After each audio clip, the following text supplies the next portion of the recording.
আমি তোমাদের সাথে এখন আছি কম্পিউটার পার্ট নিয়ে এবং বিজ্ঞান পার্ট নিয়ে এবং ভূগোলের কিছু কিছু যে প্রশ্নগুলো আসছিল এগুলো আমি সমাধান করব। তো ঠিক আছে, দেখা যাক। আমরা বোর্ডে যাচ্ছি কম্পিউটার পার্টের প্রশ্ন নিয়ে। তো আমরা কম্পিউটার পার্টের প্রথম প্রশ্নটা দেখব। SCSI এর পূর্ণরূপ কি? দেখতে খুব সহজ মনে হলো কিন্তু কঠিন। এরকম আসছিল SIM, সিম এর পূর্ণরূপ কি, এরকম আসছে। তো আমার হচ্ছে SCSI এর হচ্ছে স্মল কম্পিউটার সিস্টেম ইন্টারফেস। এখন তোমাদের কাছে প্রশ্ন আসতে পারে, পূর্বে একটা প্রশ্ন ছিল সিম এর পূর্ণরূপ কি? সিম ছিল। TSP এর পূর্ণরূপ কি? তোমরা একটু আমাকে কমেন্টে জানাও TCP এর পূর্ণরূপ কি। যেমন SCSI পূর্ণরূপ যেমন স্মল কম্পিউটার সিস্টেম ইন্টারফেস যদি থাকে, তাহলে TSP এর পূর্ণরূপটা আমাকে একটু কমেন্টে জানাও তোমরা, কারণ খুবই গুরুত্বপূর্ণ এবং এটা থেকে পরীক্ষা আসছে এবং প্রতিবারই এক একটা করে পরীক্ষা প্রশ্ন থাকে। আমাকে জানতে হবে বিসিএস এর ধাপটা কেমন, বিসিএসটা কেমন প্রশ্ন করে। যেমন এই পূর্ণরূপ দিয়ে প্রতিবারই একটা করে প্রশ্ন আসছে, যেমন সিম এর পূর্ণরূপ কি, তারপর SIM/IP এর পূর্ণরূপ কি, TCP এর পূর্ণরূপ কি। আমাকে একটু কমেন্টে জানাও তো TCP এর পূর্ণরূপ কি। আমি এখন দ্বিতীয় প্রশ্নে যাব। দ্বিতীয় প্রশ্নটা একটু দেখি। নিচের কোন ডিভাইসটি ইনপুট ও আউটপুট ডিভাইস হিসেবে কাজ করে? এর পূর্বে আমার প্রশ্ন হচ্ছে ইনপুট ডিভাইস কি এবং আউটপুট ডিভাইস কি। ইনপুট ডিভাইস হচ্ছে কম্পিউটারের সাহায্যে আমরা যে কাজ সম্পূর্ণ করব, এই কাজটা যে আমরা দিব, তথ্য প্রদান করতে হয়, সেটাকে বলা হয় ইনপুট ডিভাইস। এবং এই ইনপুট দেওয়ার পরে যেটা আমরা পাবো সেটা হলো আউটপুট। আর ইনপুট ডিভাইসগুলো কি কি আছে? Keyboard, mouse, scanner, light pen, এগুলো আছে। আউটপুট ডিভাইসকে যেগুলো আমরা প্রয়োগ করার পরে ইনপুট দেওয়ার পরে পাবো সেটা হচ্ছে আউটপুট। এখন আমার ইনপুট ডিভাইস তাহলে এখানে কি হচ্ছে? Touch scanner. ইনপুট এবং আউটপুট দুই একত্রে কাজ করে, সেটাকে বলছে ইনপুট এবং আউটপুট। এর পরবর্তী প্রশ্ন আমরা একটু দেখব। নিচের কোনটি অক্টাল সংখ্যাটি ডেসিমেল সংখ্যা 55 এর সমতুল্য? এখন এটা হচ্ছে 55 দেওয়া আছে, 77 দেওয়া আছে, 67 দেওয়া আছে এবং 87 দেওয়া আছে, কিন্তু প্রশ্ন হচ্ছে সবগুলো দেখতে অক্টাল, কিন্তু আমার চাইছে কি ডেসিমেল। তাই মনে রাখবে আমার সংখ্যা পদ্ধতি হচ্ছে 4টা: বাইনারি, অক্টাল, ডেসিমেল, হেক্সাডেসিমেল। আমরা বাইনারি থেকে অক্টাল, ডেসিমেল, হেক্সাডেসিমেল করলে অক্টাল নাম্বারটিকে যদি আমরা ডেসিমেল করি 55 67 আসে। আমরা পরবর্তী ক্লাসে আমরা এটা সম্পূর্ণ রূপ দেখাই দেব তোমাদের। এরপর আসি অ্যামাজন এর ক্লাউড প্ল্যাটফর্ম কোনটি? অ্যামাজন এর ক্লাউড প্ল্যাটফর্ম হচ্ছে AWS। এর পরবর্তী প্রশ্ন, নিচের কোন সাইবার আক্রমণ সংঘটিত হলে গ্রাহক নিজে কম্পিউটার সিস্টেম ব্যবহার করতে পারে এবং কম্পিউটার সিস্টেমকে ব্যবহার উপযোগী অর্থে দাবি করা হয়? একটা মনে রাখবেন, যেমন র্যানসামওয়্যার সফটওয়্যারটা হচ্ছে এমন একটা সফটওয়্যার, আমি যদি কোনো আমার ভাইরাস আক্রমণ করে, এই ভাইরাস আক্রমণ করার ফলে আমার কম্পিউটারটি হ্যাক করে নিবে, তখন হ্যাকার গ্রুপেরা ওর ভিতরে কাজ করবে, কিন্তু আমি তার কাজ করতে পারবো না, আমার কম্পিউটার আমি নিজে কাজ করতে পারবো না, সে সময় তার অর্থ দাবি করে, সেটাকে বলা হয় র্যানসামওয়্যার। পরবর্তী প্রশ্ন, নিচের কোনটি সিস্টেম সফটওয়্যার নয়? আমার প্রশ্ন হচ্ছে সিস্টেম সফটওয়্যার কি? একটু আমাকে কমেন্টে জানান সিস্টেম সফটওয়্যার কি। আমাদের তো প্রত্যেকটা জিনিস সিস্টেম আসতে হয়, আর এই সিস্টেম না জানলে আমরা তো পারবো না। সিস্টেম সফটওয়্যারটা কি একটু আমাকে কমেন্টে জানান। মজিলা ফায়ারফক্স সিস্টেম সামার, তারপরে TSP, SSP, এগুলো কি জিনিস? সিস্টেম সফটওয়্যার হচ্ছে মজিলা ফায়ারফক্স। মজিলা ফায়ারফক্স হচ্ছে একটা সিস্টেম সফটওয়্যার। পরবর্তী প্রশ্ন, নিচের কোনটি স্ট্রাকচার্ড কোয়ারি ল্যাঙ্গুয়েজ নয়? এখন আমার হচ্ছে স্ট্রাকচার কোয়ারি ল্যাঙ্গুয়েজ হচ্ছে ব্লুটুথ সিস্টেম মাধ্যমে যে পিকট একটা যে সিস্টেম আছে, এই সিস্টেমের মাধ্যমে যে 8 জনের সাথে কানেকশন করতে পারি, কিন্তু স্ট্রাকচার কোয়ারি ল্যাঙ্গুয়েজের মাধ্যমে হচ্ছে জাভা। এই জাভা পদ্ধতিতে আমরা স্ট্রাকচার কোয়ারি ল্যাঙ্গুয়েজ এটা নয়, সবগুলো হচ্ছে MS স্কোয়ার কোয়ারেল উপরে সবগুলোর মধ্যে এই দুটো হচ্ছে স্ট্রাকচার কোয়ারি ল্যাঙ্গুয়েজ, কিন্তু জাভা নয়। পরবর্তী প্রশ্ন, ইন্টারনেটের যোগাযোগ ব্যবস্থায় হোস্ট নেম কে IP অ্যাড্রেস এর অনুবাদ করে কে করে? DNS server. IP অ্যাড্রেস হলো ইন্টারনেট প্রোটোকল, ইন্টারনেট প্রোটোকলের যিনি করছে এটা হচ্ছে DNS সার্ভার। পরবর্তী প্রশ্ন, নিচের কোন মডেলটি ক্লাউড কম্পিউটিং সেবা প্রদানকারী ব্যবহার করে না? কোনটা করে না? আপনারা একটু কমেন্ট আমাকে জানান তো কে করে না। এটা খুব কঠিন প্রশ্ন, কিন্তু আবার খুব সহজ প্রশ্ন। এটা মূল বই থেকে আসছে ইন্টারমিডিয়েটের, এই জন্য আমাদের মূল বই পড়তে হবে, মূল বই ছাড়া কোনো উপায় নেই। এবং কি আমাদের এই প্রশ্নটি হুবহু আমাদের বিদ্যাবাড়ির যে লেকচার শিট দেওয়া আছে তার মধ্যে থেকে চলে এসেছে। হুবহু আমাদের বিদ্যাবাড়ির লেকচার শিট থেকে 8টি প্রশ্ন কমন চলে এসেছে হুবহু। আমরা এটা দাগাই দিব, পরবর্তী সেশনে আপনাদের দেখিয়ে দিব আমাদের কোন পৃষ্ঠা থেকে কতগুলো প্রশ্ন এসেছে। এটা CASS। নিচের কোন প্রোটোকলটি ইন্টারনেটে তথ্য আদান প্রদান করা বা নিরাপত্তা নিশ্চিত করে থাকে? FTP, SWTPS, TCP, DNS. পরীক্ষার প্রশ্ন আসছিল এসএমপিসি, এই টিসিপি, আমার টিসিপির অর্থ কি এটা পরীক্ষা একবার আসছিল ব্যাংক পরীক্ষায়। তারপর ডিএনএস এর পূর্ণরূপ কি এগুলো আমাদের জানতে হবে। তবে প্রোটোকলটি ইন্টারনেট তথ্য আদান প্রদান করে থাকে সেটি হচ্ছে এসডব্লিউটিপিএস। তো বিদ্যাবাড়ি থেকে আমাদের গত যে সেশনে ক্লাসগুলো হয়েছিল আন্তর্জাতিক এবং ভূগোল বিষয়ে যে লেকচারটি আমি আপনাদের শেয়ার করে দিয়েছিলাম সেখান থেকে হুবহু 14টি প্রশ্ন কমন এসেছে। এবং আমাদের যে শেয়ারগুলো আপনারা দেখছেন এগুলো অবশ্যই সবাইকে শেয়ার করে দেবেন। এর পরবর্তী প্রশ্ন হচ্ছে পিক পয়েন্ট কি? পিক পয়েন্ট কি? পিক পয়েন্ট কি আমাকে জানতে হবে। পিক পয়েন্ট হচ্ছে ব্লুটুথ সিস্টেমের একটা সফটওয়্যার। ব্লুটুথ সিস্টেমে একটা সফটওয়্যার যা নেটওয়ার্ক গঠন করে সম্ভব করে, যেটা 8 জনের মধ্যে কানেকশন করতে পারে। পিক পয়েন্ট আওতায় 8 জন কানেকশন করতে পারবে। এই পিক পয়েন্ট হচ্ছে ব্লুটুথ নেটওয়ার্ক যেটাকে বলা হয়। ইন্টারনেট প্রোটোকল না, একটি মেশিন থেকে অন্য মেশিনে ইমেল মেসেজ স্থানান্তর করতে টিসিপি বা আইপি প্রোটোকল ব্যবহার করা হয়। কি এসএমটিপি কিছুক্ষণ আগে প্রথম প্রশ্নটা ছিল ওইটারই লাইন এটা। টিসিপি কি আর আইপি কি? আইপি হচ্ছে ইন্টারনেট প্রোটোকল আর ট্রান্সফার সিস্টেম প্রোটোকল একটা আছে এসএমটিপি। আমাদের এটা পরবর্তী প্রশ্ন।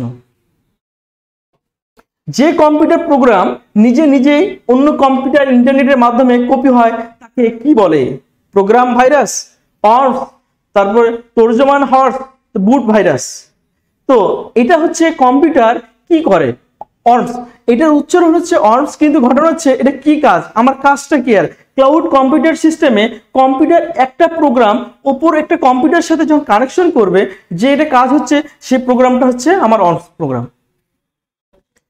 নিচের কোন প্রতিষ্ঠানটি 4G স্ট্যান্ডার্ড প্রস্তুত করে সম্পৃক্ত? 4G স্ট্যান্ডার্ড হচ্ছে 4th জেনারেশন, যেটা আইটিইউ সম্পৃক্ত। আইটিইউ। পরবর্তী প্রশ্ন আমরা দেখি, শেষ প্রশ্ন এটা কম্পিউটারের। নিচের কোনটি open source software? Google Chrome, তার Microsoft Windows, Zoom, Adobe Photoshop? অবশ্যই গুগল ক্রোম। Thank you. এখন আমাদের প্রশ্ন যেটা হচ্ছে বিজ্ঞান পার্ট। এই বিজ্ঞান পার্টের যেটা ভুল হচ্ছে আমরা দেখব, কিন্তু ঘটনা হচ্ছে আমাদের বিদ্যাবাড়ির পক্ষ থেকে আপনাদের স্বাগতম। বিদ্যাবাড়ির পক্ষ থেকে আমাদের যেগুলো ক্লাস নেওয়া হচ্ছে এবং আমাদের যেগুলো লেকচার সিট প্ল্যান আছে সেগুলো থেকে হুবহু গত দিনের যে আমাদের 30টা বাংলাদেশ অ্যাফেয়ার্স এবং ইন্টারন্যাশনাল অ্যাফেয়ার্সের মধ্যে 14টি কমন পড়েছে এবং আন্তর্জাতিক বাংলাদেশ বিষয়গুলির মধ্যে থেকে আমাদের যেগুলো লেকচার সিট আছে এগুলো আমরা কাজ করতেছি, আপনাদের জানিয়ে দেব কতগুলো কমন এসেছে।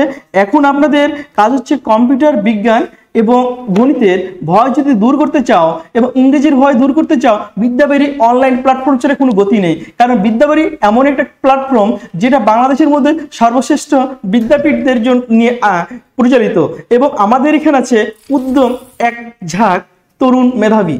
আমাদের শ্রদ্ধেয় স্যার দেশের বাইরে থাকার ফলে আমাদের কত কাট নম্বর হবে এবং কত নম্বর পেলে আমরা টিকবো এটা আমরা বলতে পারতেছি না। আমাদের শ্রদ্ধেয় স্যার ইনশাল্লাহ আগামীকাল আসবে, তারপর আমরা লাইভ সেশনে যাব এবং আমরা শুরু করব। তো আমাদের বিদ্যাবাড়িতে প্রাইমারি বিসিএস এবং অন্যান্য ব্যাংক জবের ক্ষেত্রে ব্যাংকের জন্য বিদ্যাবাড়ি সর্বশ্রেষ্ঠ। কেন শ্রেষ্ঠ? কারণ বিদ্যাবাড়ি একটা অনলাইন প্ল্যাটফর্ম যেখানে সব শিক্ষকেরাই অল ইন অল, শিক্ষকরা স্মার্ট এবং শিক্ষকরা যেভাবে বুঝিয়ে দেয় অনলাইন প্ল্যাটফর্মে অন্য কোথাও নাই, এমন মাল্টিমিডিয়া প্রজেক্টের মাধ্যমে কোথাও নেয় না। আমাদের একটু লাইভ সেশনে আসতে শুরু করলেও আমরা সবগুলো মাল্টিমিডিয়া সেকশন দিয়ে শুরু করছি, কিন্তু আমরা শুধু প্রশ্নগুলো দিয়েছি, উত্তর না। আপনারা একটু লক্ষ্য করবেন যারা 2 বা 3 ঘন্টা থেকে আছেন তাদের মধ্যে দেখবেন এইটা দেখার পর একটু মাথায় ক্যাচ করেছে এবং আমি যেগুলো শেয়ার করে দিয়েছিলাম পূর্বের ক্লাসে এগুলো থেকে 6টি প্রশ্ন হুব চলে এসেছে। আপনারা দেখবেন এগুলো আমার কাছে শেয়ার করা আছে। তাই বিদ্যাবাড়ির পক্ষ থেকে আপনাদের বলতে যাবো, যদি 45-এ একবারে ক্যাডার হতে চান বিদ্যাবাড়ি আপনার জন্য, আর বিদ্যাবাড়ি ছাড়া আপনার কোনো উপায় নেই। যদি আপনি এখানে ওখানে দৌড়িয়ে বেড়ান, অফলাইনে সময় নষ্ট করেন, তার জন্য কিন্তু পরে পস্তাতে হবে। সময় আপনার জন্য একবারে সুযোগ দেয় আর সুযোগ দিবে না। তাই আমরা সময়ের সদ্ব্যবহার করব, বিদ্যাবাড়িকে ভালোবাসবো এবং বিদ্যাবাড়ির যে প্ল্যাটফর্মটা আপনারা দেখেন, একবার আপনারা প্ল্যাটফর্ম ক্লাস করে দেখেন আপনাদের কেমন লাগে। এখন আমরা বিজ্ঞানের সেশন শুরু করব। আপনাদের ধন্যবাদ। কম্পিউটার সেশনে বিজ্ঞানের থেকে কিছু প্রশ্ন আসছিল, সব থেকে প্রশ্ন কঠিন হয়েছিল গণিত এবং বাংলা। যারা গণিত এবং বাংলাতে একটু কনফিউজড প্রশ্ন দিয়েছিল, যারা ভালো কিছু করতে পারছে তারাই টিকবে, কিন্তু যাদের মধ্যে একটু মেন্টালিটির সমস্যা ছিল তারাই বলবো 140 পাওয়ার পরে আমি টিকলাম না কেন। তাই আমাদের ভুলটা সঠিক করতে হবে, আর ভুল সঠিক করার জন্য অনলাইন প্ল্যাটফর্মে আছে বিদ্যাবাড়ি। আপনার আশেপাশে খুঁজে বেড়ান, বিদ্যাবাড়ি আপনার সাথেই আছে। আর এই বিদ্যাবাড়িতে আপনি আসেন, আপনি অনেক কিছু পাবেন ইনশাল্লাহ। তো আমরা এখন বিজ্ঞান সেশনে যাব। তো বিজ্ঞান সেশন শুরু করা যাক। আচ্ছা, বিজ্ঞান সেশনে আসছিল কোন দেশ, এটা তো আপনার ভূগোল পাঠে চলে আসে। আচ্ছা, ভূগোল পাঠের প্রশ্নটি তাহলে সলভ করে দিই, ভূগোল পাঠে চলে আসে। আচ্ছা, কোন দেশটি ভেনেজুয়েলার প্রতিবেশী রাষ্ট্র নয়? মনে রাখবে, গাইনা, ব্রাজিল, কলম্বিয়া এগুলো হলো প্রতিবেশী রাষ্ট্র, কিন্তু বলভিয়া হচ্ছে প্রতিবেশী রাষ্ট্র নয়, বলভিয়া। পরের প্রশ্নতে আসেন। পরের প্রশ্নটা আমরা দেখি কি, কোন ধরনের শিলায় জীবাশ্ম থাকার সম্ভাবনা রয়েছে? আমাদের শিলা হলো আগ্নেয় শিলা, পাললিক শিলা, রূপান্তরিত শিলা। এখন প্রশ্ন হচ্ছে, স্যার শিলা কি বলে? আমি যখন ক্লাস 6-এ পড়তাম, একটা গল্প বলি তাহলে। 6-এ আমাদের আসছিল শিলা কাকে বলে। তখন একটা ছেলে লিখে দিয়েছে কি জানো, আমাদের বাড়ির পাশে দক্ষিণ সুন্দরী মেয়েটির নাম শিলা। না না, ওই শিলা না। শিলা হচ্ছে কি, আমাকে এটা জানতে হবে। শিলা হচ্ছে আগ্নেয়গিরির অনুপাত থেকে যে লাভা বের হয়, এই লাভা থেকে হচ্ছে শিলা। এবং এটা শিলাটা আগ্নেয়গিরি হতে পারে, এবং পাললিক শিলা হতে পারে, রূপান্তরিত শিলা হতে পারে। আমার নদী, নালা, খাল, বিলে এক এক সময় মাটি যাওয়ার পরে পানির ঢেউয়ের সাথে জমা হয়ে এটাও শিলা হতে পারে। বিভিন্ন গাছপালা পচে গিয়েও এটাও শিলায় পরিণত হতে পারে। পরীক্ষার প্রশ্ন ছিল কোন ধরনের শিলার জীবাশ্ম থাকার সম্ভাবনা রয়েছে? আমাদের বিজ্ঞান বইয়ের বিদ্যাবাড়ির যে আমাদের কোর্স প্ল্যানটা দিয়ে এর বহু প্রশ্ন এটা কমন চলে এসেছে। কোন প্রশ্ন বলেন তো, কোন ধরনের শিলার জীবাশ্ম থাকার সম্ভাবনা রয়েছে? কি হবে উত্তর? পাললিক শিলা। পরের প্রশ্ন দেখেন, আমরা যাই নিচে কোন দুর্যোগের কার্যকর পূর্বাভাস দেওয়া সম্ভব নয়? এটা যদি আমি না বলি আপনারা পারবেন। একটা জিনিস মনে রাখবেন, সবকিছুর পূর্বাভাস দেওয়া সম্ভব। কালকে পরীক্ষা হবে, আমি টিকবো না টিকবো আমার আত্মবিশ্বাস থাকবে। কিন্তু ভূমিকম্প এমন একটা জিনিস, সেটা কেউ বলতে পারবে না। ঘূর্ণিঝড় আসবে, পূর্বাভাস দিয়ে দেয়, কিন্তু ভূমিকম্প এমন একটা জিনিস, ভূমিকম্পের ফলে আমার ব্রহ্মপুত্র নদী চেঞ্জ হয়ে কি হয়েছিল, যমুনা চলে গেছিল, বিভিন্ন শাখা চেঞ্জ হয়ে গেছিল। তাই ভূমিকম্প আসার আগে কখনো বলে আসে না। আপনার বাড়িতে শ্বশুর আসবে বলে আসবে, আত্মীয় স্বজন আসবে বলে আসবে, কিন্তু ভূমিকম্প এমন একটা জিনিস কখনো বলে আসবে না। তাই মনে রাখবেন, এই পরীক্ষাটা বারবার আসছে এবং মনে রাখতে হবে। তাহলে কোনটা, কোন কোন দুর্যোগের কার্যকর পূর্বাভাস দেওয়া সম্ভব নয়? ভূমিকম্প। পরবর্তী প্রশ্ন দেখবো আমরা, দুর্যোগ ব্যবস্থাপনার চক্রে কোন স্তরটি বেশি ব্যয়বহুল? একটা জিনিস মনে রাখবেন, একটা চক্র থাকে কিন্তু আমার এরকম করে একটা গোল চক্র থাকে। আচ্ছা গোল চক্র থাকে। এই চক্রের মধ্যে আমার যে পূর্ব প্রস্তুতি নিব, তারপর সারাদান নিব, প্রশমন এবং পুনরুদ্ধার। অনেকের কাছে প্রশ্ন ছিল এবং বিভিন্ন কোচিং প্রতিষ্ঠানগুলো দিয়েছে পুনরুদ্ধার হবে না। কেন হবে না জানেন? পুনরুদ্ধার করার থেকে আমি যখন একটা কাজ করব, এই কাজটা যখন প্রশমন অবস্থায় নিয়ে আসবো, শেষ পর্যায়ে নিয়ে আসবো, সেই পর্যায়ে আমার ইনভেস্টটা বেশি হবে। তাই মনে রাখবেন, যে কোনো কাজ প্রশমন বা ঠান্ডা করতে গেলে টাকা বেশি ঢালতে হয়। তাই আমার দুর্যোগের সর্বশেষ স্তরটি হচ্ছে প্রশমন স্তর। পরবর্তী প্রশ্নটা আমরা একটু দেখি, কোনটি নবায়নযোগ্য সম্পদ? নবায়নযোগ্য সম্পদ অনেকে দেখাই দিয়েছে প্রাকৃতিক গ্যাস। না, প্রাকৃতিক গ্যাস না, বায়ু হলো নবায়নযোগ্য সম্পদ। পরবর্তী প্রশ্নটা একটু দেখি আমরা, বাংলাদেশের ব্লু ইকোনমিকের চ্যালেঞ্জ নয় কোনটি? বাংলাদেশ ব্লু ইকোনমিক মানে কি? সবুজ কি বলেন? বাংলাদেশের ব্লু ইকোনমিক চ্যালেঞ্জ নয় ঘন ঘন বন্যা। এই ব্লু ইকোনমিক চেঞ্জ হবে না যদি ঘন ঘন বন্যা হয়, আমাদের জায়গায় খাল বিল নষ্ট হয়ে যাবে, এই জন্য কি হয়ে সমস্যা হয়ে যাবে। এবং ব্লু ইকোনমিক সবুজ বনায়ন হবে না। তাই আমাদের ঘন ঘন বন্যা এটা উপাদান নয়। কিন্তু সমুদ্র দূষণ ত্রুটিপূর্ণ সমুদ্র শাসন উপরে কোনটি নয়, হবে উত্তর ঘন ঘন বন্যা। ডাউকি ফল বারবার একটি প্রচন্ড ভূমিকম্পের পরে বাংলাদেশের কোন নদী গতিপথ পরিবর্তন করেছে? একটু আগে বললাম, কোন নদী করেছিল? ব্রহ্মপুত্র নদী। কিভাবে করলো? কারণ ভূমিকম্প এমন একটা জিনিস, ভূমিকম্প যখন উত্তাল দেয়, সমুদ্রের তলদেশ বাঁধ ভেঙে যায়। এই বাঁধ ভেঙে যাওয়ার ফলে আমার ব্রহ্মপুত্র নদী থেকে বিভিন্ন শাখা নদীর উৎপন্ন হয়েছিল, যেটা বর্তমানে যমুনা নদী নামে পরিচিত। এই যমুনা নদী হলো ব্রহ্মপুত্র নদীর ফল নাকি? আচ্ছা, পরবর্তী প্রশ্নটা দেখি, বাংলাদেশের প্রথম কয়লা নির্ভর বিদ্যুৎ কেন্দ্র কোথায় অবস্থিত? আমার বাড়ি দিনাজপুর। আর দিনাজপুরে প্রথম কয়লা বিদ্যুৎ কেন্দ্র অবস্থিত দিনাজপুর ফুলবাড়ি। পরবর্তী প্রশ্নটা, মকর ক্রান্তি রেখা কি? মকর ক্রান্তি পড়ার আগে জানতে হবে কর্কট ক্রান্তি রেখা, অক্ষরেখা, দ্রাঘিমা রেখা। অবশ্যই এই তিনটে জিনিস আজকে রাত্রে ঘুমানোর আগে পড়ে নেবেন। আর আমার কথা মনে রাখবেন, যদি এগুলো না পড়ে মকর ক্রান্তি বুঝবেন না। মকর ক্রান্তি রেখা থেকে প্রশ্ন ছিল, মকর ক্রান্তি রেখা কোনটি? 30 ডিগ্রি, তারপর 30 ডিগ্রি উত্তর অংশ, অবশ্যই দক্ষিণ। অবশ্যই কি দক্ষিণ উত্তর। আপনারা আজকে পড়ে নেবেন অক্ষরেখা, দ্রাঘিমা রেখা এবং মেরু কর্কট ক্রান্তি, এই রেখাগুলো না বুঝলে ওই কোন দেশে কোথায় কার অবস্থান এটা পারবেন না। এবং কি আমাদের দেশের যে অবস্থান 26, 34 থেকে 36, 38 ডিগ্রি এবং 88.1 থেকে 92.41 যে অবস্থান করে, এর কারণটা কি এটা আমাকে জানতে হবে। এটা জানার জন্য অবশ্যই আমাকে রেখাগুলো পড়তে হবে। আজকে এই প্রশ্নটা যারা পারেন না অবশ্যই ঘুমানোর আগে একবার এই রেখাগুলো পড়ে নেবেন মানচিত্র থেকে পড়ে নেবেন, কারণ আপনাদের এইগুলো থেকে প্রতিবারই একটা করে প্রশ্ন আসছে। বিসিএস, নিবন্ধন, প্রাইমারি যে কোনো জব সেক্টরে এখান থেকে প্রশ্ন থাকবে। তাই এই রেখাগুলো একটু চোখ বুলিয়ে নেবেন মানচিত্রে, অবশ্যই মনে থাকবে। আর আমাদের বিদ্যাবাড়ির পক্ষ থেকে মানচিত্রের ক্লাস আছে, অবশ্যই আপনারা যারা এখনো ভর্তি হন নাই অবশ্যই ভর্তি হয়ে যাবেন। এবং আপনাদের শেষ মুহূর্তের জন্য যারা প্রাইমারি সেশনের জন্য আসতেছেন, সামনে একটা পরীক্ষা দিবে 25,000 নেবে, এটার জন্য আপনারা যারা ভর্তি হতে যাচ্ছেন তারা অবশ্যই আমাদের যে নম্বরটি আছে আপনারা ওই নম্বরে যোগাযোগ করে ভর্তি হয়ে যাবেন। আর যারা আমাদের 45তম যারা নতুন অ্যাডভান্স পঞ্চম ব্যাচে ভর্তি চলতেছে আপনারা ভর্তি হবেন, কারণ আমাদের বিদ্যাবাড়ি একটা এমন অনলাইন প্ল্যাটফর্ম, অফলাইনে আপনারা করলে আজকে ক্লাস করতে পারেন কিন্তু পারবেন, আমাদের ক্লাসগুলো ভিডিও রেকর্ড থাকে এবং আপনারা সবসময় দেখতে পারবেন। এবং এক ঝাঁক উদ্দীপনা যুক্ত আমাদের যে শিক্ষকরা আছে তাদের ক্লাস যারা একবার করেছে তারাই বুঝে কি করলাম আমি, কিন্তু আপনি অফলাইনে পাবেন না, কারণ এক টিচার এক জায়গা থেকে অন্য জায়গায় গিয়ে সময় দিতে পারে না। তাই আপনারা অনলাইনকে বেস্ট কেন, আমাদের এখন বর্তমান সময় অনলাইন কেন বেস্ট, কারণ অনলাইন সিস্টেমটা এমন একটা সিস্টেম যেটা আমি ঘরে বসে নিজে করতে পারবো, কিন্তু অফলাইনে তো আমার ঢাকাতে এসে সম্ভব না। তাই পরবর্তী প্রশ্নটা একটু দেখবো কি মকর ক্রান্তি রেখা গেল। এরপরে প্রশ্ন কি, বিদ্যাবাড়ি সলভ ক্লাসে আপনাকে স্বাগতম। এখন আমরা আসবো বিজ্ঞানের প্রশ্ন। আর এই বিজ্ঞানের প্রশ্ন যাদের ভুল করেছে তাদের জন্য আমি আছি আপনাদের সাথে আজকে। আপনাদের সাথে আবারও বলতেছি, আমাদের বিজ্ঞান এর যদি ভয় দূর করতে চান বিদ্যাবাড়ি ছাড়া কোনো উপায় নেই। এবং আপনারা যারা ব্যাংকের জন্য প্রিপারেশন নিচ্ছেন এবং গণিতের ভয়, ইংরেজির ভয়, বিদ্যাবাড়িতে এসে করো জয়।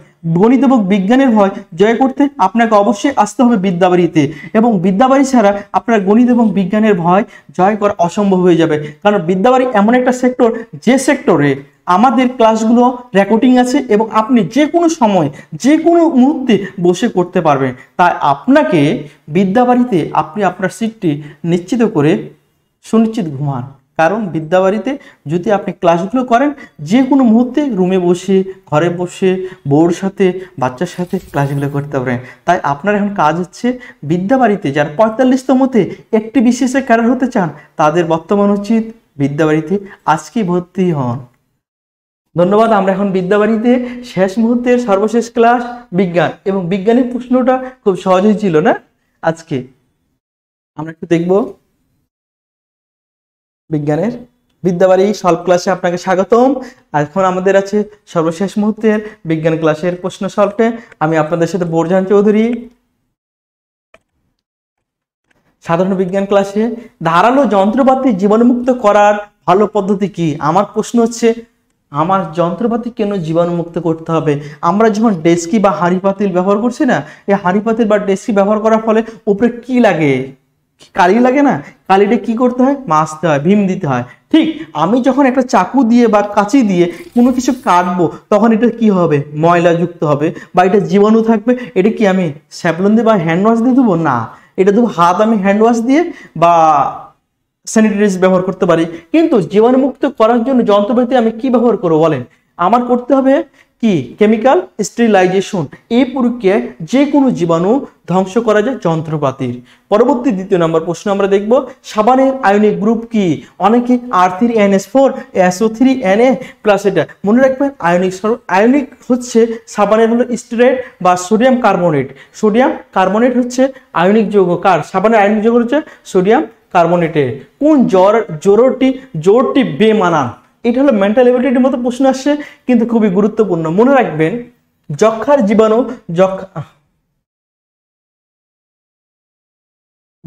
জীবাণু রবার্ট কচ।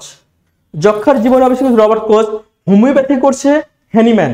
ব্যাকটেরিয়া করছে রবার্ট হুক। Anatomy Vesalius. কিন্তু প্রশ্ন হচ্ছে আমার এখানে ব্যাকটেরিয়া করছে রবার্ট হুক। লিউ ফন রবার্ট হুক এক, আর রবার্ট হুক এক জিনিস। ভন লিউ ফন রবার্ট হুক এক। কিন্তু এটা কোন জোটটি? যক্ষা করছে ঠিক আছে, হোমিওপ্যাথি ঠিক আছে, কিন্তু ব্যাকটেরিয়া অ্যাটোনমি এটাও ঠিক আছে। প্রশ্নটা আচ্ছা, ব্যাকটেরিয়া রবার্ট হুক, মনে রাখবেন রবার্ট হুক করছে কোষ আবিষ্কার, এই রবার্ট হুক করছে কোষ আবিষ্কার, আর লিউয়েন হুক করছে ব্যাকটেরিয়া আবিষ্কার, লিউয়েন হুক করছে ব্যাকটেরিয়া আবিষ্কার। তাই লিউয়েন হুক যদি এটা থাকতো তাহলে আমাদের উত্তরটা ঠিক হতো, কিন্তু যেহেতু আমাদের এই উত্তরটা দেওয়া হচ্ছে রবার্ট হুক, আর এই রবার্ট হুক করছে আমাদের কোষ আবিষ্কার, তাই আমাদের সঠিক উত্তর হচ্ছে ব্যাকটেরিয়া রবার্ট হুক। এটি হচ্ছে বেমানান। কিন্তু আমরা পিছনটা দেখার পর না, রবার্ট হুক তো হুক, লিউয়েন হুক এক আর রবার্ট হুক এক, তাই মনে রাখবো হুক রবার্ট যদি থাকে তাহলে রবার্ট হুক যদি থাকে তাহলে কোষ আবিষ্কার করছে, আর লিউয়েন হুক হলে কি হবে, ব্যাকটেরিয়া। তাই এটি হচ্ছে বেমানান। একটা মেন্টাল এবিলিটির খুব গুরুত্বপূর্ণ প্রশ্ন, কিন্তু এটা বিজ্ঞানের মধ্যে দিয়ে দিচ্ছে। পরবর্তী প্রশ্ন আমরা একটু দেখবো, ওই যে মকরকারিতে রেখার কথা এটা করাইছে। এর পরবর্তী প্রশ্ন, পরম শূন্য তাপমাত্রা কি? যে তাপমাত্রায় তাত্ত্বিকভাবে শূন্য হয়, এর নিচে নামা সম্ভব, সেটাকে বলা হয় পরম শূন্য তাপমাত্রা। এই পরম শূন্য তাপমাত্রা হচ্ছে 0 ডিগ্রি ক্যালভিন। 0 ডিগ্রি ক্যালভিনকে পরম শূন্য তাপমাত্রা ধরা হয়। এবং বিস্তারিত আমাদের যে মূল বইটি আছে আমাদের ক্লাসে শুনে, এই মূল বই বিস্তারিত দেওয়া আছে, এবং আমরা পরবর্তী ক্লাসে যেগুলো করাবো আমরা এগুলো বিস্তারিত বলে দেবো। পরম শূন্য তাপমাত্রা, সেলসিয়াস, ফারেনহাইট স্কেলের মধ্যে সম্পর্ক কি, এবং ফারেনহাইট স্কেলের মধ্যে এখান থেকে প্রতিবারই একটা প্রশ্ন থাকবে। আপনারা যারা 2-1 বার বিশেষ দিয়েছেন দেখবেন এই বিজ্ঞানের পরম শূন্য তাপমাত্রা থেকে, সেলসিয়াস, ফারেনহাইট এবং কেলভিন থেকে একটা প্রশ্ন থাকবে। বিজ্ঞানের হয়তো খুব সহজেই জয় করা যায়, কারণ বিজ্ঞানে কোন কোন চ্যাপ্টার থেকে প্রশ্ন থাকে এত মোটা বই পড়ার দরকার নেই। আমাদের মাত্র 120 পেজের বই, বিদ্যাবাড়ি 120 পেজের বই পড়লে আপনি 14টা কমন আসছে। আপনি দেখাই দেবো আমি 14টা 120 পেজের বই, এর মধ্যে থেকে সবকিছু আছে। আপনারা মনে রাখবেন বেশি মোটা বই পড়তে আপনি ক্যাডার হতে পারবেন না। আপনি যদি ক্যাডার হতে চান আপনাকে কোন পড়াটা বাদ দিতে হবে আর কোন পড়াটা ধরতে হবে, এটার জন্য আপনাকে কাজ করতে হবে। তাই আপনাকে একটা ডিসিশন নিতে হবে, আমি কি মোটা বই পড়বো না চিকন বই পড়ে বেশি তথ্য মাথায় রাখবো। এটা মনে রাখবে, খালি বই গাড্ডি গাড্ডি নিচে মাথায় কিছু নাই, কোনো কাজ হবে না, সব এলোমেলো হয়ে যাবে, বুঝছো? পরিশেষে বলবা চেষ্টা কি কম করলাম, এটাই বলতে হবে, কিচ্ছু করার নাই। তাই মনে রাখবেন ছোট ছোট বই পড়েন এবং ছোট ছোট তথ্য মাথার মধ্যে রাখেন। তাই আমি বলবো আমাদের যে বিদ্যাবাড়ি যে বইগুলো আছে, আমরা যেগুলো ক্লাস মডিউল তৈরি করছি ভলিউমগুলো, এগুলো হচ্ছে ছোট ছোট এবং কি তথ্যপূর্ণ। যেমন 14টা পেজ থেকে আমাদের 7টা প্রশ্ন কমন এসেছে, এবং বাকিগুলো আমরা তো দেখাই দেবো আমাদের। ধন্যবাদ। আমরা এখন সামনে যাচ্ছি। পরম শূন্য তাপমাত্রা পরে আদর্শ ভোল্টেজ উৎসের অভ্যন্তরীণ রোধ কত? অনেকে দিচ্ছে উৎসের অভ্যন্তরীণ রোধ 0, অতি ক্ষুদ্র, অনেক বড়, কিন্তু এটা একটা না উত্তর। দেখেন উত্তর দেখেন কি হবে, অসীম। আদর্শ ভোল্টেজ উৎসের অভ্যন্তরীণ রোধ হবে অসীম। এটাকে ধরা কখনো সম্ভব না, যেটাকে বলা হয় ইনফিনিটি। পরবর্তী প্রশ্ন, সুপ্রিভিভ পদার্থে ভ্যালেন্স ব্যান্ড এবং কন্ডাকশন ব্যান্ডের কি থাকে? ওভারল্যাপ থাকে, না অনেক দূরে থাকে, না কোনটি নয়, না আলাদা থাকে? এই দুইজনের মধ্যে কি থাকে, একে অপরের মধ্যে কি থাকে? বলে না তুই আমার জিগরি দোস্ত রে, কাছের মধ্যে সম্পর্ক থাকে, যেটাকে বলা হয় ওভারল্যাপ থাকে। দুইটার মধ্যে কি থাকে? ওভারল্যাপ থাকে। পরবর্তী প্রশ্ন যায়, আমি সংক্ষিপ্ততে টানতেছি, আমি ব্যাখ্যা দিচ্ছি না, কারণ অনেক রাত হয়ে গেছে আর আপনারা অনেক পরিশ্রম করলেন 3 ঘন্টা থেকে, তাই আমি শর্টকাট টানতেছি। যদি আপনাদের ভালো লাগে আমি এগুলো আবার বিস্তারিত দিব, এবং আমাদের যে বিদ্যাবাড়ি পেজ আছে এই পেজে আপনারা বিস্তারিত পেয়ে যাবেন। এবং কি আমরা অলরেডি দিয়ে দিচ্ছি বাংলাদেশ বিষয়াবলী, আন্তর্জাতিক বিষয়াবলী, এগুলোর পেজে আমরা দিয়ে দিচ্ছি অলরেডি, যেগুলো সমাধানগুলো এবং ব্যাখ্যা সহ আমরা দিয়ে দিচ্ছি। এবং কি আমাদের কম্পিউটার বিজ্ঞান আমরা এখনই আপলোড দিয়ে দিব, আপনারা বিদ্যাবাড়ি পেজে জয়েন হয়ে যাবেন এবং সবাইকে শেয়ার করে দিবেন। যদি আপনার একটু উপকার হয় সবাই 10টা করে শেয়ার করবেন, কথা দেন আমাকে 10টা করে সবাই শেয়ার করবেন, এবং 10টা বন্ধু বান্ধবকে আপনারা শেয়ার করবেন। কিভাবে আপনারা উপকার হলেন? আমাদের বিদ্যাবাড়িতে একজন কল করে বলতেছে, ভাইয়া আপনাদের আমরা বইটা পড়েই 126টার মতো কমন পেয়েছি, আমাদের পরীক্ষা খুব ভালো হয়েছে। এটা কেউ কি বলবে? কেন? ওই পড়ছে এই জন্য বলছে। তাই আপনাকে জানতে হবে বিদ্যাবাড়ি কি। অনলাইন প্ল্যাটফর্মের মধ্যে বাংলাদেশের শ্রেষ্ঠ প্রতিষ্ঠান হচ্ছে বিদ্যাবাড়ি। আর এই বিদ্যাবাড়ির বইগুলো ভলিউম 1, ভলিউম 2 এগুলো আপনারা যদি দেখেন তাহলে বুঝতে পারবেন এর মধ্যে কি আছে। বইটা ছোট ছোট, কিন্তু কি হবে, আমের বেশি ছোট হলেও আটির কিন্তু ঝাঁজ অনেক। মনে রাখবেন খাটো জিনিসে ঝাঁজ বেশি। বেশি মোটা বই পড়ে কোনো তথ্য নাই, ভুলে যাবেন, কোনো কাজে লাগবে না। তাই আপনাকে আমি বলবো শেষ মুহূর্তে বিদ্যাবাড়ি আপনার হোক শেষ এবং সফল চিকিৎসার স্থান। তাই আপনারা যারা এখন হতাশে আছেন, বিদ্যাবাড়ি প্ল্যাটফর্মে এসে আপনারা একবার দেখেন এই বিদ্যাবাড়ি প্ল্যাটফর্মটা কিভাবে সাজানো হয়েছে। পরবর্তী প্রশ্নটা যাই আমরা, বজ্র বৃষ্টির ফলে মাটিতে উদ্ভিদের কোন খাদ্য উপাদান বৃদ্ধি পায়? আমাদের যে বজ্রপাত বৃষ্টি হয়, এই বৃষ্টির ফলে পানি জমে বা বজ্রপাতের ফলে কোন উপাদানটা বৃদ্ধি পায় বলেন তো? নাইট্রোজেন উপাদানটা বৃদ্ধি পায়। পরবর্তী প্রশ্নটা আসি, ফলিক অ্যাসিডের অন্য নাম কি? ফলিক অ্যাসিড আমাদের দেহের জন্য যে উপাদান অ্যাসিড হচ্ছে সেটা হচ্ছে ফলিক অ্যাসিড। আর এই ফলিক অ্যাসিডের উপাদান হচ্ছে ভিটামিন ভিটামিন বি নাইন। এখন আমার প্রশ্ন হচ্ছে ভিটামিন সি এর অভাবে কি রোগ হয়, ভিটামিন এ এর অভাবে কি রোগ হয়, এগুলো তো দিল না, কারণ এগুলো আমরা 1 2 3 4 হয়ে পড়ে আসছে। ভিটামিন এ এর অভাবে কি রোগ হয়, দাঁত কানা রোগ। ভিটামিন সি এর অভাবে কি হয়, দাঁতের মাড়িতে ক্ষয় হয়, দাঁত কি হয়, ঝামেলা হতে পারে নাকি, স্কিন রোগ। আপেল, ম্যালিক, টমেটো, স্যালিক, এগুলো আছে না, এই অ্যাসিড থেকে একটা প্রশ্ন থাকে। বিজ্ঞানের যদি আপনার নাম্বার পেতে চান, অ্যাসিড থেকে পড়বেন, ওই যে কেলভিন তাপমাত্রা পড়বেন এবং কোষের কিছু অংশ পড়বেন, 6 7 এমনি পাবেন, বেশি পড়ার দরকার নেই। আর আমরা এইভাবে সাজিয়ে রেখেছি বিদ্যাবাড়ি প্ল্যাটফর্মটা, প্রত্যেকটা ক্লাস আপনারা 6টা ক্লাস যদি করেন তাহলে আপনাদের আর কেউ ঠেকাতে পারবে না, বিজ্ঞানের ভয় আপনারা সহজে জয় করতে পারবেন। তো আপনাদের আমি বাস্তব প্রমাণ দিচ্ছি, আমি যেগুলো শেয়ার করেছি গত পরীক্ষার আগে 24 তারিখে, এখান থেকেই রিসেন্ট যে প্রশ্নগুলো 6টা প্রশ্ন হুবহু কমন চলে এসেছে, আমার কাছে আছে, আমার ফোনে আছে, এখনো আমি দেখাতে পারবো, কারণ 6টা হুবহু কমন চলে এসেছে। আমাদের যে আনোয়ার স্যার যে ক্লাসটা নিচ্ছে হুবহু 6টা কমন চলে এসেছে। তাই আমরা এমন করে সাজিয়েছি প্ল্যাটফর্মটা যেখানে আপনি অল্প পড়বেন কিন্তু আপনার মাথায় মনে থাকবে বেশি। আমরা তো এগুলো সরাসরি বলে দিতে পারতাম, আমরা বোর্ডে দেখাচ্ছি কেন, কারণ আপনার মাথায় থাকবে, কারণ আপনার পঞ্চেন্দ্রিয় কাজ করবে। পরবর্তী প্রশ্ন আসি, আমরা কি করব, যে কারণে শৈশব অন্ধত্ব হতে পারে তা হলো কি, কিসের কারণে হতে পারে বলেন, HIV বা এইডস, তারপর ম্যালেরিয়া, হাম, যক্ষা। অবশ্যই ছোট হলে কি হবে, হাম হবে, হামের কারণে মানুষ অন্ধত্ব হতে পারে ছোটতেই, পঙ্গুত্ব না অন্ধত্ব। পরের প্রশ্ন আসি আমরা, শিশুদের ভিটামিন এ ক্যাপসুল দিতে হয় কয়বার। আমরা এর পূর্বে প্রশ্ন দেখেছি ভিটামিন এ এর অভাবে কি রোগ হয়, কিন্তু এবার দিয়ে দিচ্ছি কি ভিটামিন এ ক্যাপসুল দিতে হয় কয়বার, বলেন কয়বার দিতে হয়, বছরে 2বার, একবার 6 মাস বছরে, একবার শেষ বছরে না, তাহলে 2বার, একটা 6 মাস বয়সে আর একটা হলো 12 মাস বয়সে, যেটা হলো বছরে 2বার। ফটোগ্রাফিক প্লেটে আবরণ থাকে কার, silver bromide, silver chloride, ammonium chloride, silver chloride. তার কার থেকে বলেন তো, সিলভার ব্রোমাইডের আবরণ থাকে, ফটোগ্রাফির প্লেটের যে আবরণটা থাকে সেটা হচ্ছে সিলভার ব্রোমাইডের। ব্যাকটেরিয়া গতিশীলতার জন্য তার যে গঠন দায়ী তা হচ্ছে কি, ব্যাকটেরিয়ার গতিশীলতার জন্য তার যে গঠন দায়ী তাই কি, পিল্লি, ফ্ল্যাজেলা, শীত, ক্যাপসুল। কি হবে, ফ্ল্যাজেলা। ব্যাকটেরিয়া যে গঠন হচ্ছে, আমার যে ফ্ল্যাজেলাগুলো যুক্ত থাকে এর জন্য দায়ী হচ্ছে মূলত ফ্ল্যাজেলা।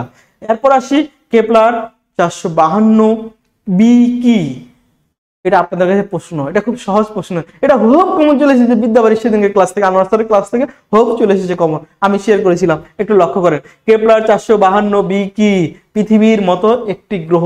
একটু আমার কাছে প্রশ্ন হচ্ছে, মানুষ আমরা মঙ্গল গ্রহে যাচ্ছি, পৃথিবী থেকে মঙ্গল গ্রহে আমরা জায়গা জমি কিনতেছি, আমরা কেন কিনতেছি মঙ্গল গ্রহে বলেন তো, চাঁদে কেন কিনি না? কারণ মঙ্গল গ্রহে কেনার কারণ হচ্ছে পৃথিবীর যে তাপমাত্রা আছে, পৃথিবীর তাপমাত্রার সাথে মঙ্গল গ্রহের তাপমাত্রা কিছুটা মানে সামঞ্জস্য আছে, যেটা মানুষ মানিয়ে চলতে পারবে, কিন্তু চাঁদ বা অন্য গ্রহতে পারবে না। সেখানে বায়ু অনেক গরম থাকতে পারে, অনেক ঠান্ডা থাকতে পারে, যেটা মানুষের জন্য না। এই জন্য মানুষ মঙ্গল গ্রহে যাওয়ার উদ্যোগ নিয়েছে। কিন্তু আমার এখানে প্রশ্ন কি আসছে দেখেন তো, 452 বি, পৃথিবীর মতো একটি গ্রহ। এটা পৃথিবীর মতো গ্রহ, কিন্তু এই গ্রহতে এখনো কি মানুষ গেছে? আপনাদের কি মনে কি প্রশ্ন জাগে? তো স্যার বিশেষ পরীক্ষায় প্রশ্ন আসছে এই জন্য পড়ছি। অবশ্যই এগুলো বিস্তারিত যদি আপনি প্রশ্ন পেতে চান তাহলে অবশ্যই বিদ্যাবাড়ির পেজে এখনই লাইক দিয়ে আপনারা থাকেন, কারণ বিদ্যাবাড়ির পেজে আমরা এগুলো সবগুলো প্রশ্ন বিস্তারিত দিচ্ছি আমরা, এবং কি অলরেডি আমরা দিয়ে দিচ্ছি, এবং এই সবগুলো প্রশ্নের বিস্তারিত ব্যাখ্যা সহ আমরা রেফারেন্স দিচ্ছি প্রত্যেকটা বইয়ের, কোথায় কোন প্রশ্ন আছে এবং কিভাবে আমরা কত নম্বর পেজে আছে আমরা দিয়ে দিচ্ছি। তাই আপনি যদি এগুলো প্রশ্নের বিস্তারিত পেতে চান তাহলে অবশ্যই বিদ্যাবাড়ির পেজে আপনারা যুক্ত হন। হ্যাঁ, এনজাইম, অ্যান্টিবডি ও হরমোন মৌলিক উপাদান কি? স্যার এনজাইমের কাজ কি, অ্যান্টিবডি কি, অ্যান্টিজেন কি, হরমোন কি? যেগুলো উপাদান হোক সবগুলো হচ্ছে প্রোটিন, মনে রাখবেন। এনজাইম, অ্যান্টিবডি, হরমোন এর মৌলিক উপাদান হচ্ছে প্রোটিন। পরের প্রশ্ন হচ্ছে আমাদের শেষ। থ্যাংক ইউ অল এভরিবডি, তোমাদের প্রতি রইল আমার আন্তরিক শুভেচ্ছা। আবার দেখা হবে সামনের ক্লাসে। আর আমাদের শ্রদ্ধেয় স্যার দেশের বাইরে আছে, উনি ইনশাল্লাহ আগামীকালের মধ্যে আমাদের সাথে আসবে এবং আমাদের পরবর্তী সেশন নিয়ে আলোচনা করবে। অনেকে বলে স্যার আমি তো বাংলা পারি, আমি তো নৈতিকতা পারি, আমি তো ভূগোল পারি, আমি সব পারি স্যার, আমি কেন পড়বো স্যার? কিন্তু ঘটনা হচ্ছে আপনি যতই পারেন আজকের বাংলা প্রশ্ন দেখলে মনে রাখবেন সাধারণ জ্ঞানের থেকে বাংলা প্রশ্ন কঠিন হয়েছে। যারা বাংলা আজকে ভালো পারছে এবং অঙ্ক ভালো পারছে মেন্টাল অ্যাবিলিটির মতো অঙ্কে, তারাই কিন্তু আজকে এগিয়ে যাবে। তা তো সবারই সাধারণ জ্ঞান হয়েছে, কিন্তু মনে রাখবেন। আর কম্পিউটার পাঠের প্রশ্নগুলো হচ্ছে বেসিক, তাই আমাদের জানতে হবে আমরা অল্প পড়বো, কিভাবে থিওরি মনে রাখবো বেশি। আর আমাদের এখানে যারা ক্লাস নেয় তারা সবাই দক্ষ এবং তারা আপনাদের জানে কিভাবে ক্লাস নিলে আপনার মাথায় থাকবে এবং আপনি কিভাবে প্রশ্ন সলভ করতে পারবেন, এটার বাস্তব প্রমাণ এই 24 তারিখের ক্লাসটাই আপনারা একটু দেখে নেবেন। ধন্যবাদ আপনাদের। আজকে আপনাদের সাথে আমি বিদায় নিচ্ছি। ইনশাল্লাহ দেখা হবে আবার সামনের দিন। আসসালামু আলাইকুম। বিশেষ পরীক্ষা দিয়ে প্রত্যাশিত ক্যাডার হতে সবচেয়ে গুরুত্বপূর্ণ পরীক্ষার নাম হচ্ছে লিখিত পরীক্ষা।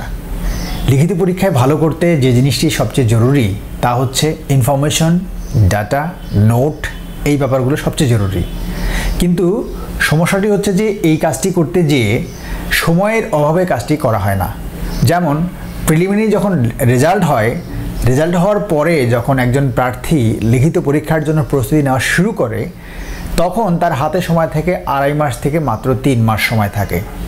এই স্বল্প সময়ের কারণে তখন হ্যান্ড নোট করা এবং অন্যান্য যে নোটগুলো করা, সংগ্রহ করা, সেগুলো খুব কঠিন হয়ে যায়। তো তখন যারা এই পরীক্ষা দেয়, এই প্রার্থীরা বাজারের যে গাইড বইগুলো আছে সেই গাইড বইগুলোর দ্বারস্থ হয় এবং দোকানে দোকানে ঘুরে ঘুরে সেখান থেকে গাইড বইগুলোর তখনও পাওয়া যায় না। বইগুলো আসে অনেক দেরিতে, এবং অনেক দেরিতে বইগুলো আসার কারণেই যেটি হয়, প্রস্তুতির ক্ষেত্রে যেভাবে নেওয়ার দরকার সেভাবে নিতে পারে না। তো আমরা বিদ্যাবাড়ি অ্যাপে যারা লিখিত পরীক্ষার কোর্সগুলো করছে, ইতিমধ্যে বেশ কিছু ব্যাচ ভর্তি হয়ে গেছে, তাদের জন্য রেজাল্ট হওয়ার আগেই বা রেজাল্টের পরেই একদম কাঙ্ক্ষিত যে নোটগুলো দরকার সেগুলো লেকচার শিট আকারে 1600 পৃষ্ঠার, অনেক বড় 1600 পৃষ্ঠার অনেক ইনফরমেটিভ একটি লেকচার শিট বই, যেটি 4টি ভলিউম আকারে করা হয়েছে। যেটির ভলিউমের ক্ষেত্রে আমাদের স্টুডেন্ট যারা অ্যাডমিশন নিয়েছে এখানে, তাদের যেটি কমেন্ট তারা হচ্ছে যে এখানকার একটি ভলিউম অন্যান্য যে প্রতিষ্ঠানগুলো থাকে তাদের সবগুলো শিটের সমান। তো যেটি হয়, এর 4টি ভলিউম আছে এখানে লিখিত পরীক্ষার। আমি বলবো আমাদের যারা অ্যাডমিটেড স্টুডেন্ট, এটি শুধুমাত্র তাদের জন্যই, যারা অ্যাডমিশন নিয়েছে তাদের জন্যই শুধু এটি, যারা অ্যাডমিশন সামনে নিবে শুধু তাদের জন্যই। এখানে 85টি ক্লাসের লেকচার শিট আছে। 85টি ক্লাস মানে প্রতিটি ক্লাস হচ্ছে 1.5 ঘন্টা থেকে 2 ঘন্টা, একদম বিস্তারিত ব্যাখ্যা করে করে একটি ক্লাস, এবং সবগুলো ক্লাসই দেশের সবচেয়ে স্বনামধন্য এবং সিনিয়র শিক্ষকরা এই ক্লাসগুলো নিচ্ছেন, যারা বহুদিন থেকে 10 থেকে 12 বছর লিখিত পরীক্ষা পড়ানোর অভিজ্ঞতা আছে, তারা এখানে ক্লাস নিচ্ছেন। তো আমি সেটি বলতে চাচ্ছি যে যারা আমাদের এখানে অ্যাডমিশন নিয়েছে তারা খুব দ্রুততার সাথে স্ক্রিনে দেওয়া যে নাম্বারটি আছে এই নাম্বারে যোগাযোগ করে এই বইগুলো সংগ্রহ করতে হবে কুরিয়ারের মাধ্যমে, এবং সংগ্রহ করে নিয়ে ক্লাসের সাথে সাথে এই বইগুলো থেকে যে নোটগুলো করা হয়েছে 1600 পৃষ্ঠার এই নোট বই বা লেকচার শিট বই, যেগুলো এক্সক্লুসিভ, যারা শুধুমাত্র অ্যাডমিশন নিয়েছে তাদের জন্যই। এই জন্য এই যে চারটি ভলিউম আমি দেখাচ্ছি, এইখানে শুধুমাত্র আছে এখানে বাংলাদেশ বিষয়াবলী এবং আন্তর্জাতিক বিষয়াবলী, সাধারণ জ্ঞানের উপরে। এই একটি ভলিউমেই বা একটি বইয়ের মধ্যে আমরা দেখতে পাচ্ছি এখানে দেয়া আছে 558 পেজ, মানে প্রায় 600 পৃষ্ঠা আছে এখানে এই একটি ভলিউমের মধ্যে। তার মানে কত ইনফরমেশন এখানে আছে, এখানে সব ধরনের বিষয়গুলো আছে। তারপরে আমাদের এখানে আছে কি বাংলা এবং বিজ্ঞানের উপর একটি ভলিউম আছে, যেখানে আমরা দেখতে পাচ্ছি যে এখানে আছে 650 পৃষ্ঠার মতো।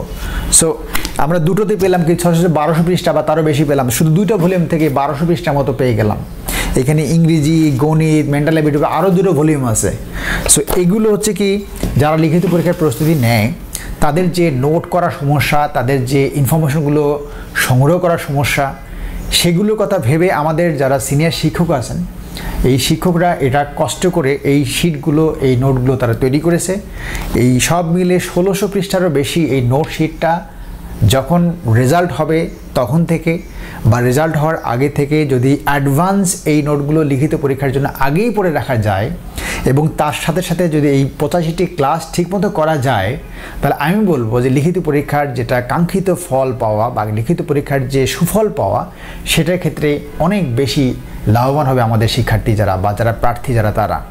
এইখানেই ভুলটা করে ফেলে, কারণ এইখানে যেটা হয় যে দেরি করে পড়াশোনা শুরু করে ফেলে এবং এইটার মধ্যে লিখিত পরীক্ষার মধ্যে মার্কস থাকে সবচেয়ে বেশি এবং এই মার্কসটা ক্যাডার হওয়ার ক্ষেত্রে ভূমিকা রাখে, যোগ হয়। তো এই জন্য এই জায়গায় গুরুত্ব দিতে হবে এবং এই লিখিত যে আমাদের যে প্রচেষ্টা, সেই প্রচেষ্টার ক্ষেত্রে সবসময় এটা এই প্রস্তুতির ক্ষেত্রে সবাইকে এগিয়ে আসতে এবং দ্রুততা শুরু করতে হবে।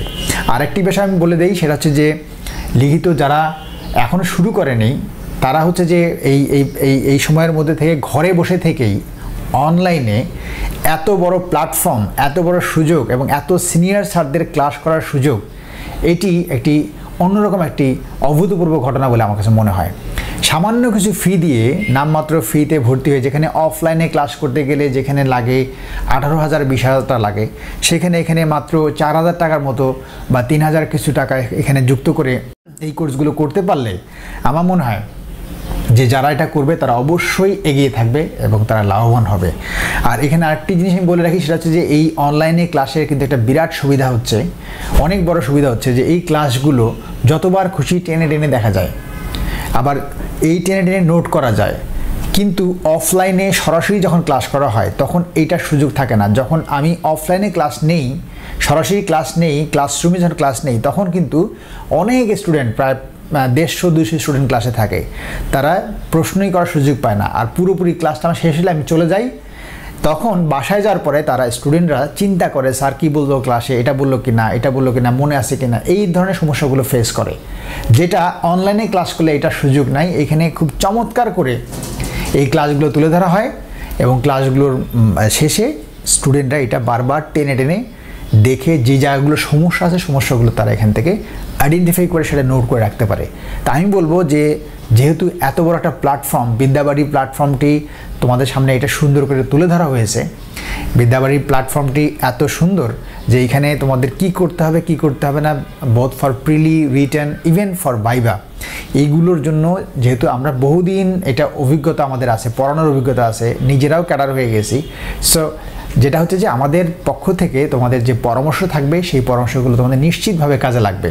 তো তোমরা সামান্য ফি দিয়ে এই কোর্সগুলো যদি করো, বিদ্যাবাড়ি অ্যাপের সাথে যুক্ত থাকো, তাহলে আমার মনে হয় তোমরা উপকৃত হবে। আর তোমাদের প্রস্তুতি আরও সুন্দর হোক, সাবলীল হোক। আর তোমরা যারা বিদ্যাবাড়ি অ্যাপে এক একজন করে যারা ভর্তি হয়েছে, তোমরা যারা এক একজন 10 জন 12 জন করে অ্যাডমিশন করিয়েছো, তোমাদের ফ্রেন্ডসদেরকে, তোমাদের ছোট ভাই বোনদের ভর্তি করিয়েছো, তাদের প্রতি আমাদের বিদ্যাবাড়ি অ্যাপের পক্ষ থেকে অনেক অনেক ধন্যবাদ এবং কৃতজ্ঞতা।